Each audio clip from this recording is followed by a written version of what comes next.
Dahlia, ever heard of HSP? I'm one, so you could not ask me for favors and stuff. It makes me sad and hurts me. These were words often repeated by sister-in-law Brielle, my husband's sister. HSP, it turns out, refers to someone highly sensitive to stimuli, easily affected by others' moods, a delicate personality.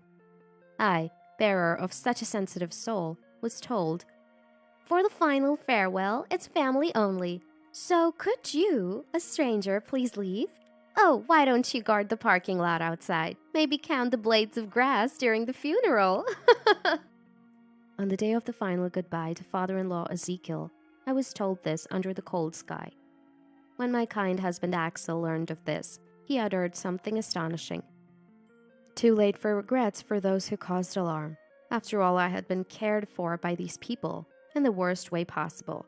Amidst the tense atmosphere, one of the attendees said, "Aren't you guys gonna stop Dahlia outside?" "Huh?" Me outside was engaged in a rather surprising activity. I'm Dahlia, a 30-year-old office worker. Met Axel through a friend, dated for 3 years, and just married a year ago. Wish I could say it's been a tranquil married life, but not quite. I've been harboring a certain worry since the beginning of the marriage. At the in-laws' house, parents-in-law and Brielle, 2 years older than Axel, live. We often gather at in-laws' house for seasonal events, and naturally, there's a lot to do, like serving coffee when guests arrive. Glancing at mother-in-law Vivian, she seems busy chatting with relatives. It's not exactly painful, but it's not easy using a kitchen in a stranger's house where I don't usually live. Brielle, could you help me out a bit? I'm not quite sure about the kitchen details." I asked Brielle, who had escaped to the kitchen and was sitting on a chair fiddling with her mobile phone. "Dahlia, I've said this many times, but I am an HSP, so please don't ask me for favors. It makes me sad and hurts me." With those words, Brielle stormed off to her room, making a loud noise. I did it again. My relationship with Brielle was always like this, unable to have a proper conversation without supposedly hurting her with my words. After high school, Brielle couldn't hold down a job for long due to her personality, hopping from one job to another. By the way, she quit another job a few months ago and is currently unemployed. "Dahlia, what happened? There was a loud noise." The first to rush over in such times is always Axel. Again with Brielle, sorry. I apologized with a wry smile. "Brielle's just being selfish. I'm really sorry for making you feel bad." Axel always stood by my side. Then Vivian came from the living room. "Dahlia again? You know Brielle is sensitive. I always tell you to be careful." "Seriously, for Brielle to get that angry, it must have been something big, right? Don't bully her too much, please." She glared at me angrily. Whenever Vivian's loud voice was heard, Brielle would come out of her room. "Mom, it's okay. It's my fault. Dahlia asked me to make coffee and told me to take the lead since I'm unemployed, and it just made me feel so frustrated. Dahlia, I'm sorry for making a loud noise earlier." She apologized to me tearfully. To an outsider, I was the complete villain. "I didn't say anything like that. Brielle, why do you always lie? I just asked you to help me with the kitchen details." To my words, "I'm sorry for always misunderstanding. I'm HSP, so please don't raise your voice." She pretended to tremble and act scared, like a tragic heroine. I hated it because it was so infuriating. The relatives made awkward faces and the atmosphere turned terrible. The one who always managed to change the tense mood was father-in-law Ezekiel. "Dahlia, you tried to make coffee. Thank you. Come on, Vivian and Brielle. Apologize to Dahlia. Brielle, you're an adult now, not a child anymore." He was the one to firmly reprimand Brielle, his own daughter. Because of that, from the relatives, "That's right, Brielle, you're an adult now. Maybe it's time to look for a partner or start job hunting. You can't rely on your parents forever. Learn a bit from your brother Axel." Hearing this, Brielle's face turned red. So, visits to the in-laws' house always left me exhausted. Sitting on the sofa at home, I let out a big sigh, unaware. Seeing me like that, Axel, as always, said, "Dahlia, My family, I'm really sorry. Brielle has always been a pain, can't keep a job. I tell them not to coddle her, but Mom is like that, you know? It's a headache for me too. We don't have to go to my parents' house anymore. Axel offered, but being a newlywed, if I'm the only one not going, Axel might be criticized. Hesitating to accept his suggestion, I thought about it. After all, those gatherings were only once a month, if at all, and I just needed to endure for a few hours. Besides, I thought I understood a bit about this HSP character trait Brielle talked about. I have a best friend named Maya. We were high school classmates and moved from Dallas to Boston together. Of course, I asked her to give a speech at my wedding. Maya, too, has a fiancé she's been with for a long time, about to get married. He's serious, responsible, and kind. We're both busy with work and haven't seen each other recently, but she's my precious friend. I didn't know much about HSP until Brielle mentioned it, but the more I looked into it, it's just like Maya, I thought. I wasn't sure if I could act as Brielle wanted, but I tried to understand her personality. Amid these days, my husband and I were called to the in-laws' house. Ezekiel wasn't there, only Vivian and Brielle. Vivian opened her mouth and blurted out something unbelievable to me. Dahlia, can you stop it already? Filled with question marks, I replied. And what is that? Vivian, face red with anger, said. Don't play dumb, Dahlia. You've been sending harassing messages to Brielle almost daily. She's scared. Poor thing. What? I was baffled, having no clue about such accusations. Then Axel intervened. So where's the proof? If you're going that far, show us those messages, Brielle. With Axel's words, Brielle shivered a little. I was too scared and deleted them, but I'm not lying. Thinking that there are people like Dahlia in the world makes me too scared to even think about getting a job. I was infuriated by her weak, crying figure despite being an adult. Brielle had a hard time at work and quit her previous job, right? She started feeling better recently, so I suggested she start looking for a job again. Then she cried and said all that yesterday. I felt so sorry for her. No way. That's just too far-fetched. And Vivian believing that? They're both ridiculous. Disgusted, I looked at the two of them. So that's all you called us for? Consider our position being dragged into such a stupid conversation? Brielle, what's with you always using HSP as an excuse? You've been to a hospital or something for it, right? Axel glared at Brielle. Huh? Of course. I'm taking medication and it's really hard for me. I can't work in this state. Brielle yelled, slamming the table with a loud noise, Vivian echoing her. Yes, Axel, you're being deceived by Dahlia. Brielle is suffering so much. Why aren't you on her side? You're crazy. Axel looked at them as if they were filth. What are you talking about? You two are the ones who are crazy. Then Axel retorted, Brielle, please stop using me as an excuse for not wanting to work. It's extremely unpleasant. Brielle's face turned red at my words. For the next few months, for the first time, I experienced what seemed like a peaceful married life. I learned how important it is to distance oneself from the source of the stress. It was a cold early morning when it happened unexpectedly. At 4 a.m., Axel's mobile phone rang, rubbing his sleepy eyes. Ugh, it's Mom. Obviously, I can ignore it, right? As Axel was about to go back to sleep, I said, Calling this early in the morning is a bit strange, don't you think? Maybe something's happened. Reluctantly answering the call, he heard, Axel, Ezekiel has... It was a heart attack. By the time we rushed to the hospital, Ezekiel was already gone. Vivian, seeing me, Why did Dahlia come too? Go away! She threw her bag at me. Brielle was also there. It's all Dahlia's fault. All of it. Non-family members leave. I said to their irrational words, Enough! Can't you be quiet at a time like this? It's so unfair to Ezekiel. And don't worry, I don't consider you family either. Axel apologized to me, but there was so much to do.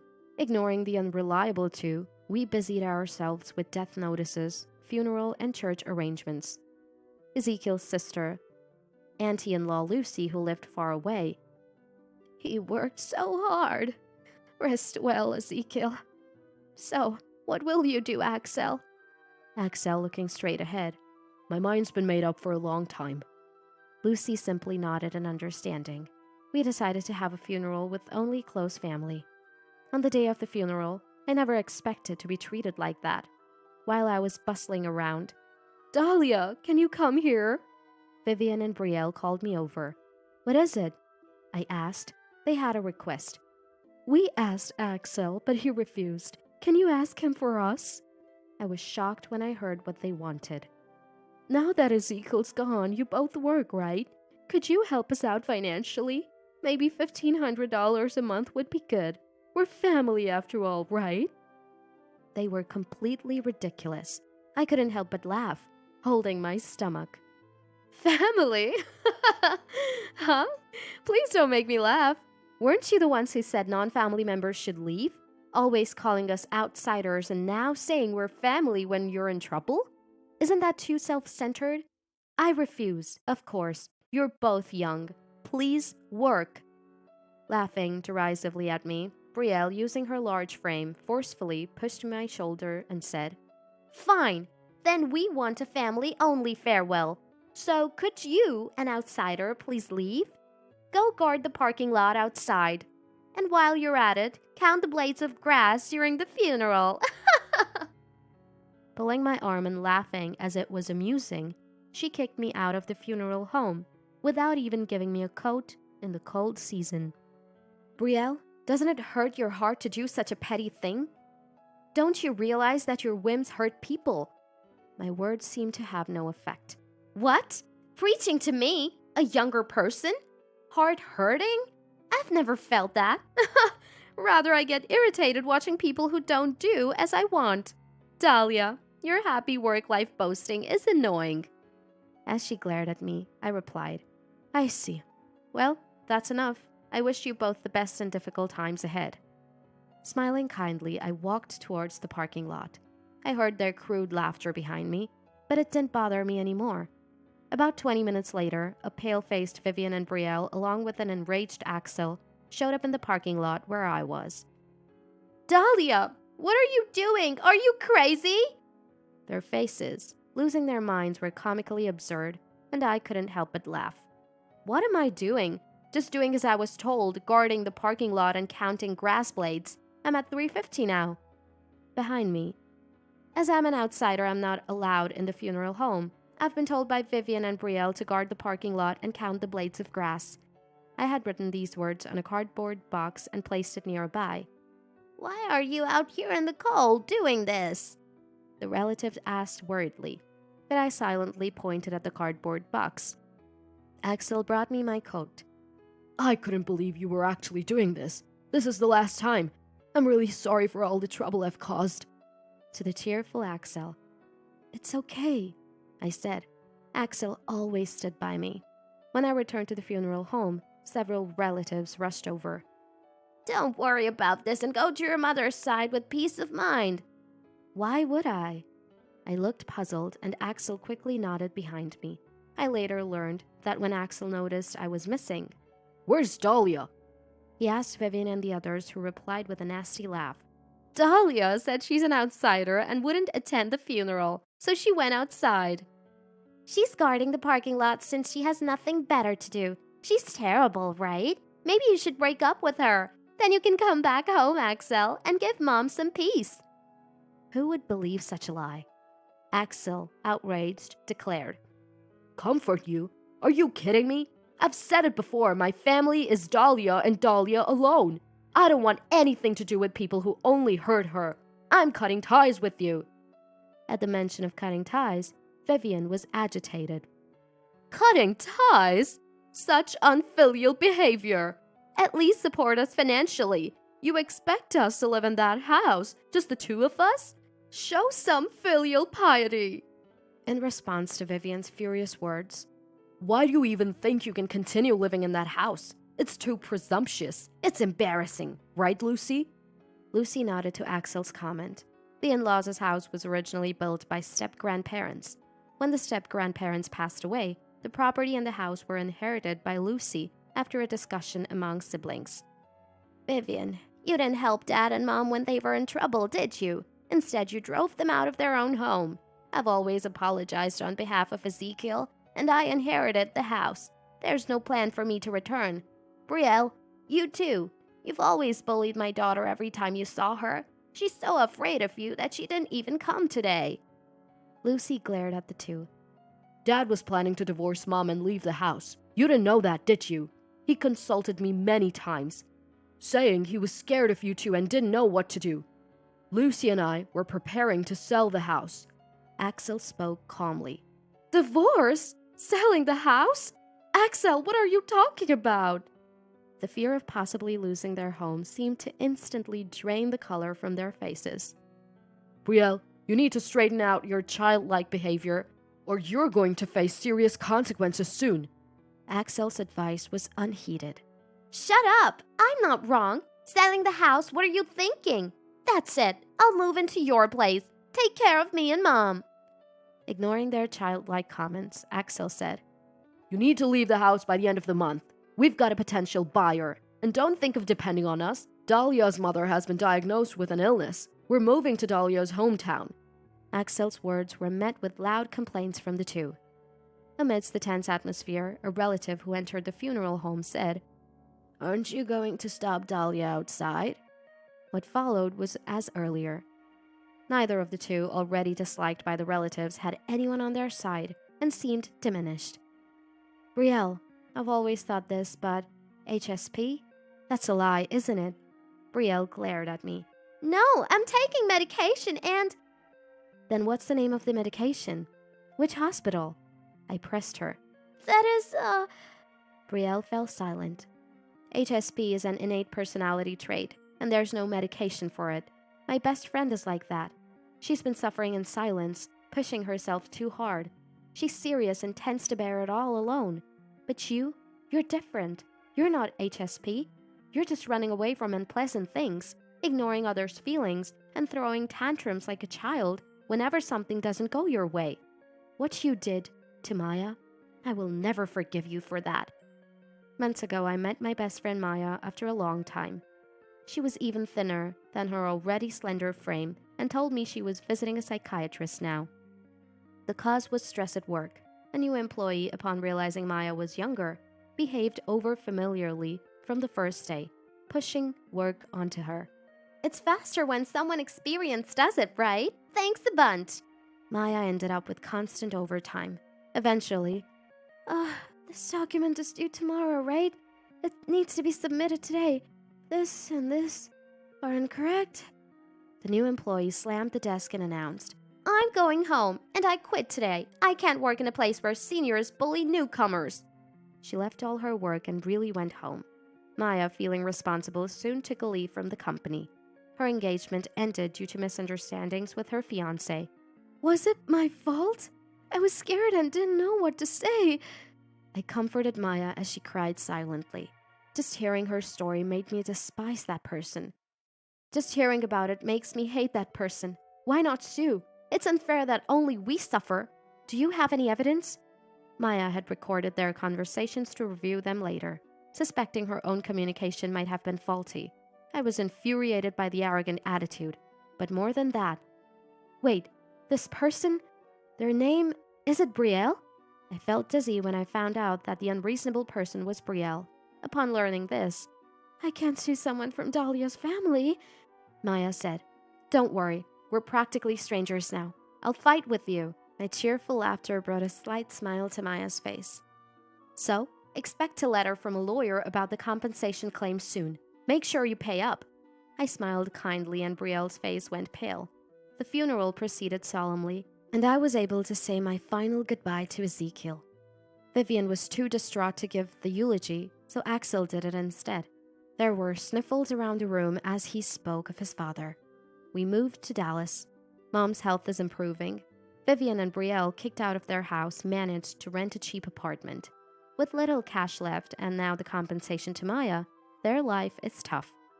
Vivian started a part-time job. Brielle, you quit your job again? Be responsible. Shut up, I'm not wrong. A parents should support their child. Once closed, they now constantly argue, and it seems they might be evicted from the apartment. I've issued a restraining order against them and instructed Mom to call the police without hesitation if they show up at our place. Maya quit her job and returned to Dallas with us. She's still recovering, but gradually gaining weight, and her smile is coming back. Nothing makes me happier. Someday, when I have children, I want to teach them the importance of empathy and that there's no need to endure and be friends with someone they can't understand.